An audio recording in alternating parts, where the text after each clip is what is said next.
દમણ દીવના સાંસદ ઉમેશભાઈ પટેલના કાલા કરતૂતો, કાલા ચિઠ્ઠાઓ, ચોરીઓ અને લબાડોનો પર્દાફાશ કરવા માંગુ છું।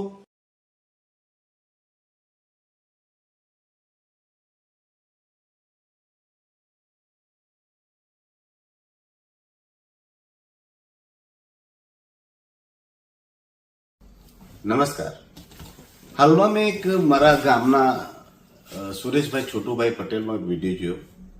એમના બેફામ આરોપો સાંભળ્યા તો હું એ આરોપ બાબતે કહેવા માંગુ છું। તો ડિફેમેશન હું કરીશ જ એના પર, પણ એક વાત કહેવા માંગુ છું। આ સુરેશભાઈ પહેલા મારા પાસે આવ્યા હતા ટિકિટ માંગવા માટે અને મને સરપંચ બનાવો, મારી ઘરવાળીને જિલ્લા પંચાયત લડાવો અને એવી માંગ લઈને આવ્યા હતા। મેં એને કીધું હતું કે તું હમણાં જા, આપણે ગામવાળાને ભેગા કર, આપણા ગામના વિશ્વાસમાં લે અને પછી આપણે તારા માટે વિચારીએ। અને મેં એને ગલે લગાવીને આશીર્વાદ આપ્યા કે જા તું ગામમાં બધાને ભેગા કર, વિશ્વાસમાં લે।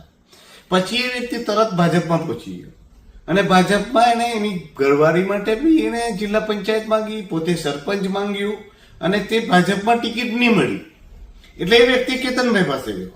કેતનભાઈ પાસે બી મેન્ડેટનું માંગ્યું, ત્યાંથી પાછો આવ્યો મારા પાસે ને મારા પાસે વરાડ કરવા લાગ્યો, તું જ મને ઉભી રાખ, નામ છે તેમ છે। મેં કીધું કે ભાઈ ગામની મરજી નીમડે તો તું ગામવાળાને ભેગા કર। પછી એટલે આ વ્યક્તિ સીધો પહોંચી ગયો મારા રાઇવલરી, મારા ભાઈ પાસે, મારા કાકાનો દીકરો નવીન પટેલ પાસે, અને એમને મળીને આ લોકોએ એક ષડયંત્ર કર્યું અને ભાજપના સામે જ એ લોકોએ ઉભી રાખી દીધા અને એ લોકો ઉભા તો રહી ગયા। મેં તો પહેલા બી કીધું હતું તમે ભાજપમાં લડો, કોંગ્રેસમાં લડો, મને વાંધો નથી।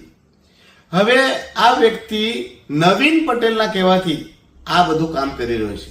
આ સુરેશ પટેલનું પહેલું તો મારું એ કહેવાનું છે કે સુરેશ પટેલનો રેકોર્ડ જુઓ, એ માણસ જુગારી છે, એક એના ઘરે ક્લબ ચલાવે છે પાનાઓની, અને એ વ્યક્તિ 24 કલાક પાના જ રમે, બીજું કઈ કામ ન લે, પાના રમે અને રમાડે। આ ધંધો સાથે સાથે પાણીની ચોરી કરવાનું, પાણીના ટેન્કરોમાંથી ચોરી કરવાનું, કંપનીઓમાં હપ્તા લેવાનું। મેં તો કામ આ નામ કેવું, મેં જાઓ જીબી કેમિકલમાં પૂછો તો ભંગારવાળાને, એને પાસે હપ્તો લે છે આ વ્યક્તિ।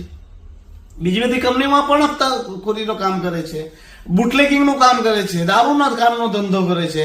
આ માણસના કોઈ સારા કામ નથી, તમે જોઈ લેજો, કોઈ બી માણસને રેકોર્ડ પૂછો।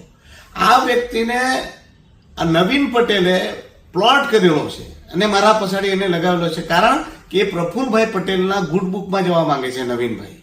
અને આ માણસના તમામ ફોર્મ, આ જે ફોર્મ ભર્યા છે ભાજપની સામે પણ, તે ફોર્મ નવીન પટેલે ભરાવે છે। કેમ કે એને ભાજપમાંથી તમામ પદોમાંથી કાઢી મૂક્યો। હવે એની ઘરવાળાને આમ તો મોકો મળતો હતો